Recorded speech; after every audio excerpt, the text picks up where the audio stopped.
વાઘોડિયાના ચણોઠિયા પાસે પણ પાણી ભરાઈ ગયા છે। તામસી નદી પરનો બ્રિજ પાણીમાં ગરકાવ થઈ ગયો।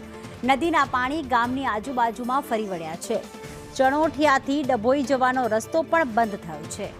વાઘોડિયાના ચણોઠિયા ગામ પાસે તામસી નદી બે કાંઠે વહેતી થઈ। તામસી નદીના પાણી ગામની આજુબાજુ ફરી વળ્યા છે। તામસી નદી પરનો જે બ્રિજ છે તે પાણીમાં ગરકાવ થયો। ચણોઠિયાપુરાથી ડભોઈ જવાનો રસ્તો બંધ થયો છે। છોટાઉદેપુર જિલ્લામાં પડેલા વરસાદને લઈને તામસી નદી બે કાંઠે વહી રહી છે।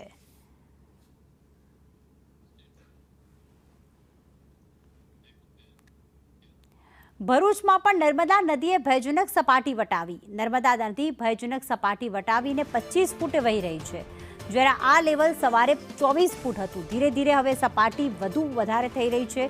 ભયજનક સપાટી વટાવતા જિલ્લા તંત્ર એલર્ટ પર છે।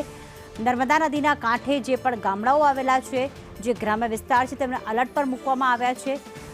કલેક્ટર ગૌરાંગ મકવાણા ડિઝાસ્ટર સેન્ટરની મુલાકાતે પહોંચ્યા અને કલેક્ટરે અધિકારીઓને સૂચનાઓ પણ આપી છે। અત્યાર સુધી આપણે 27 ફૂટ સુધી કમ્ફર્ટેબલ સિચ્યુએશનમાં રહી શકીશું આપણે। તેમ છતાં નીચાણવાળા જે વિસ્તારો છે, જેમ કે કસક છે, ખુર્જા બંદર છે, અંકલેશ્વરના જૂના છાપરા ગામ બાજુ, ત્યાં એલર્ટ લોકોને કરી દેવામાં આવે છે। સતત ટીમો જે નીચાણવાળા વિસ્તારો છે ત્યાં એલર્ટ અત્યારે આપી રહી છે, અને એવી કોઈ પરિસ્થિતિનું નિર્માણ થાય કે જ્યારે પાણી પ્રવેશવા માંડે નીચાણવાળા વિસ્તારોમાં, ત્યારે તરત જ અમે ઇવેક્યુએશન સ્ટાર્ટ કરીશું। હાલ સ્થિતિ નોર્મલ છે, પરંતુ સમગ્ર પરિસ્થિતિ પર અમારી નજર